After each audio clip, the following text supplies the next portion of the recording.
sometimes ignorance is preferable to the detailed truth. Maybe, we only care about truth insofar as it empowers us. Knowing and thinking about all of the details of every orange tree would just be a psychological burden for the most of us. I'll take illusion over the reality. But can't help but ask, is it possible that the mind is actually accessing a deeper kind of truth? Maybe, the mind is separating the signal from the noise. But what constitutes signal versus noise? Our values. A farmer that values knowing all the details of an orange tree will view it differently than a regular person. Well, where do our values come from? Here's Nietzsche's view from beyond good and evil. Behind all logic and its seeming sovereignty of movement, there too stand valuations or, more clearly, physiological demands for the preservation of a certain type of life.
For Nietzsche, our values come from our physiological demands, and what does our physiology demand?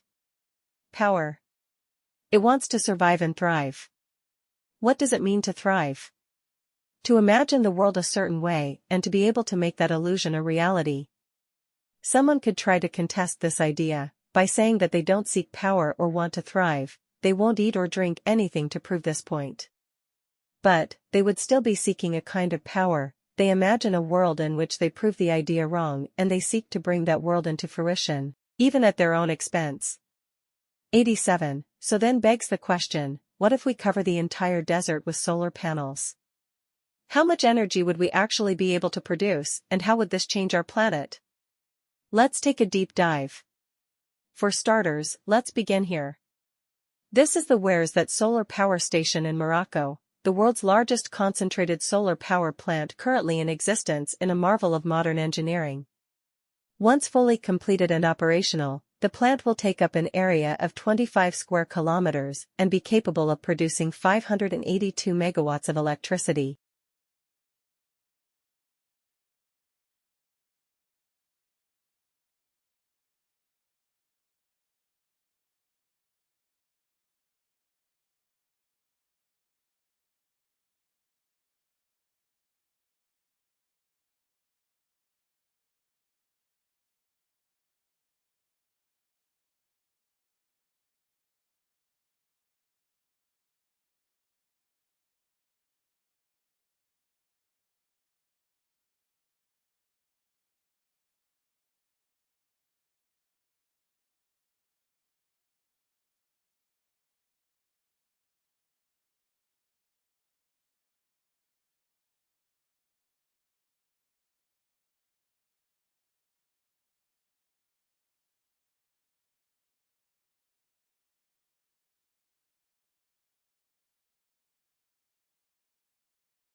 It will even be capable of storing solar energy in the form of superheated molten salt, which allows for further production of electricity even into the night.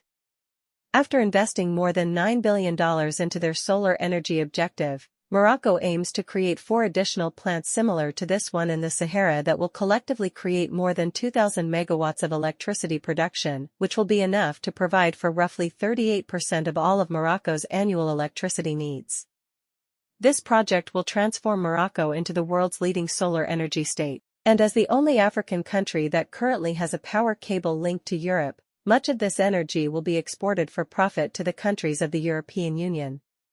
But all of this energy is created from just 5 relatively small plants.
An ant is pretty stupid.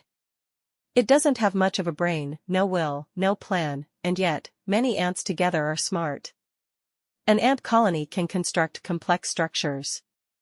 Some colonies keep farms of fungi, others take care of cattle. They can wage war or defend themselves. How is this possible?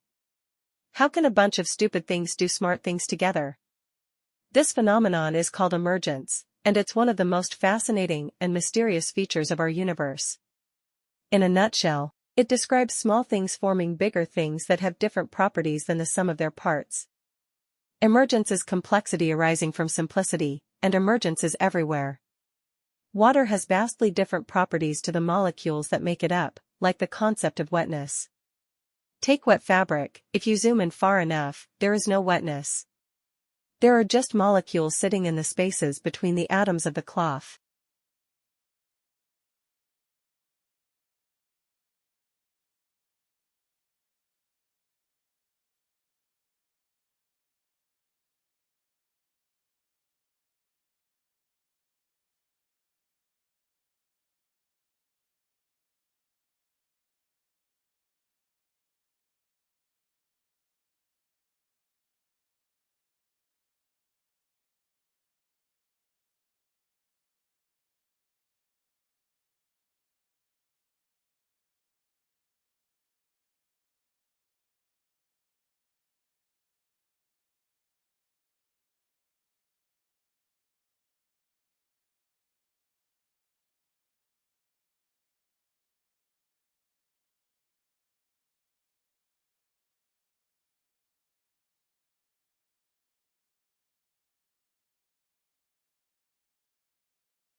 Wetness is an emerging property of water.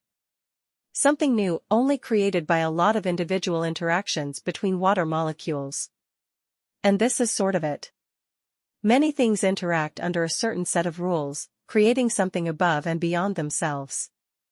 But for these things that we actually do really care about and do experience profound regret around, what does that experience feel like? We all know the short answer. It feels terrible. Regret feels awful. But it turns out that regret feels awful in 4 very specific and consistent ways. So, the first consistent component of regret is basically denial. When I went home that night after getting my tattoo, I basically stayed up all night. And for the first several hours, there was exactly one thought in my head. And the thought was, make it go away. This is an unbelievably primitive emotional response. It's right up there with, I want my mommy. We're not trying to solve the problem.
We're not trying to understand how the problem came about.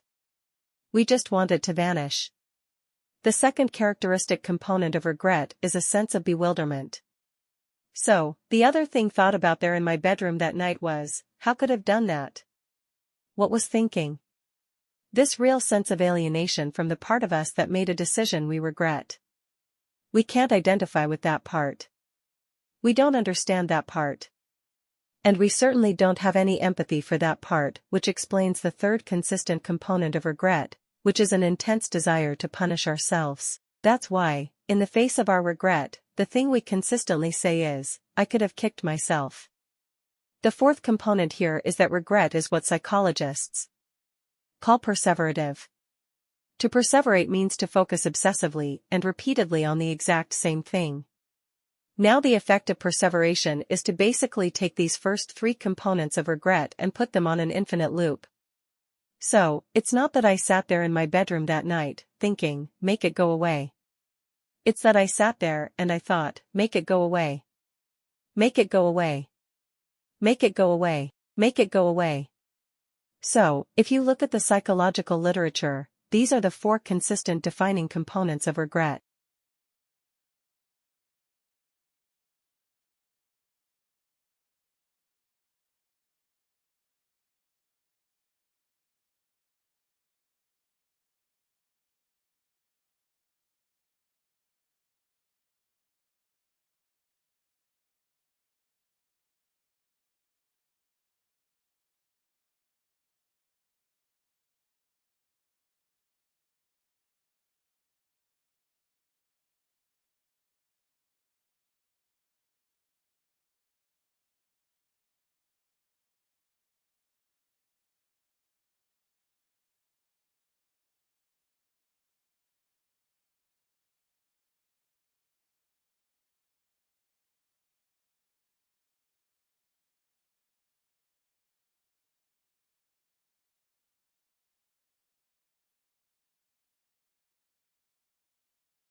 But if we're to ask you a similar question, what percentage of the population do you think is capable of truly mastering calculus, or understanding organic chemistry, or being able to contribute to cancer research? A lot of you might say, well, with a great education system, maybe 20–30%. But what if that estimate is just based on your own experience in a non-mastery framework, your own experience with yourself or observing your peers, where you're being pushed at this set pace through classes, accumulating all these gaps? Even when you got that 95%, what was that 5% you missed? And it keeps accumulating all the way you get to an advanced class. All of a sudden you hit a wall and say, I'm not meant to be a cancer researcher, not meant to be a physicist, not meant to be a mathematician.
Now, why are companies embracing the re-entry internship?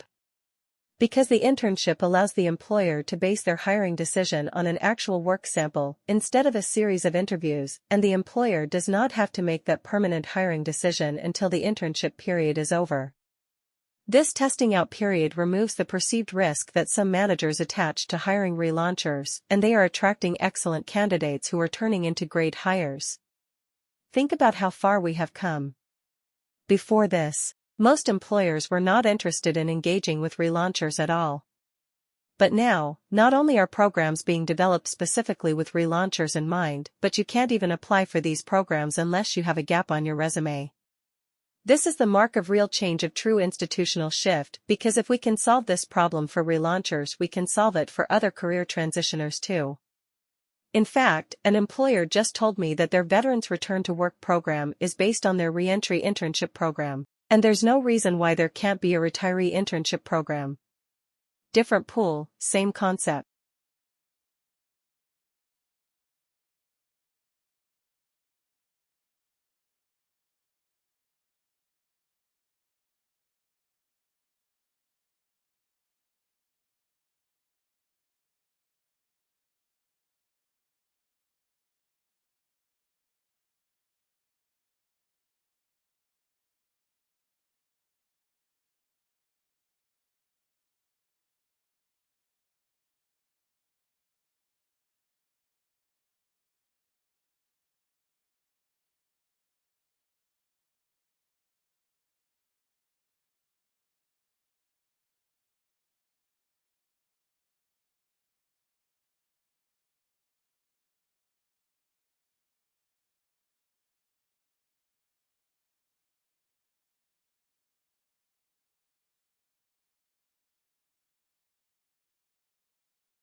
This kind of approach is kind of the way some students approach preparing for standardized tests.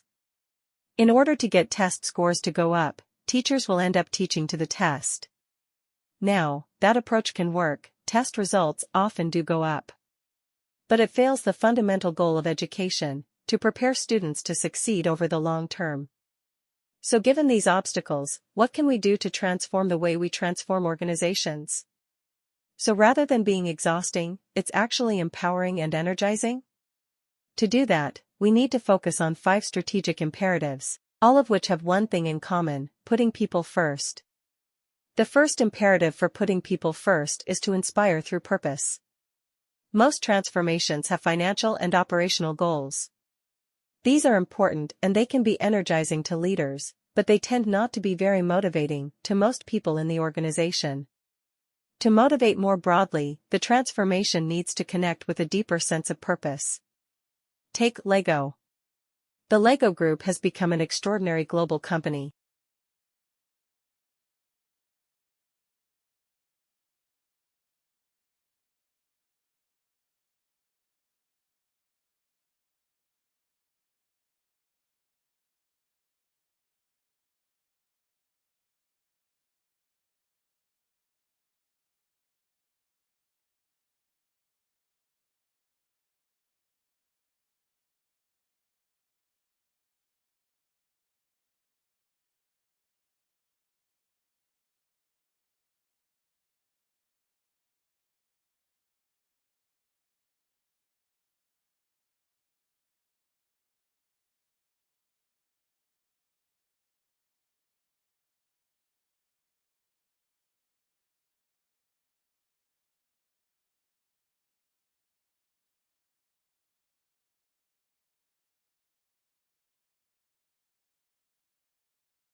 You could argue this kind of digital detox would be beneficial.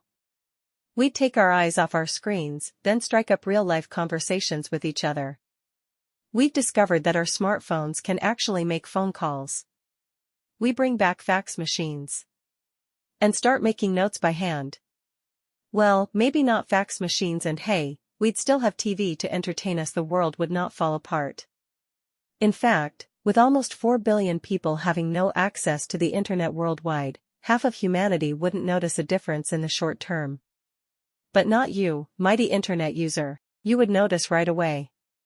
If the internet suddenly flatlined, social media users would start calling each other on the phone, overloading the working telecommunication systems, unless cell phone towers and telephone lines were also shut down. Then you'd go back to writing letters and sending them via post.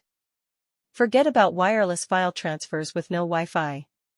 You'd have to use a physical cable to connect to computers or a CD. Remember this?